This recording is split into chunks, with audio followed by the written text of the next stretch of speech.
Dustbin పెట్టేసి 50 రూపాయలు 100 రూపాయలు వదిలేసాయండి. మళ్ళీ పరిపాలన అనుకోకుండా వచ్చి ఉంటే అంగుళం జుట్టు పెరిగితే పన్ను, తగ్గితే పన్ను కింద వేసేవాడండి. అసలు మనం ఎంత చెప్పినా ఆడి గురించి వేస్ట్ కాదండి. అప్పటికి ఇప్పుడు మన రోడ్లు కానీ, పోలవరం కానీ,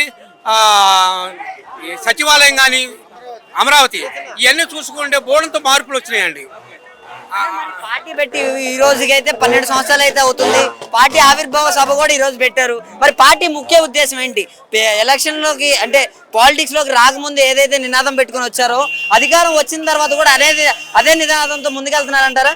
పక్కా అండి. ఇంకా ఎక్స్ట్రాగా వెళ్తున్నాండి. ఫస్ట్ లో సాధారణంగా ఏ మంత్రి ఎమ్మెల్యే ఎవరైనా కానీ ఎలక్షన్ ముందు ఖర్చు పెడతారు, వాగ్దానం చేస్తూ ఉంటారు. కానీ తర్వాత ఉండదండి. ఎంత దోసుకుందామా అని చూస్తూ ఉంటారు. కానీ ఈ పరిపాలన పవన్ కళ్యాణ్ కానీ, కూటమి వాళ్ళు కానీ వాళ్ళు సొంత డబ్బులతో ఖర్చు పెట్టుకుంటా ప్రభుత్వాన్ని లాక్కొస్తున్నారండి. వేల కోట్ల అప్పుల్లో ఉంది. అయినా కానీ అది వాళ్ళు ఎలా లాక్కు రావాలి, ఎలా చేయాలి, అమరావతిని డెవలప్ ఎలా చేయాలి, పోలవరం ఎలా లాక్ చేయాలి, ఇవన్నీ ఆలోచించేసి మన ఆంధ్రప్రదేశ్ డెవలప్ చేస్తున్నారండి.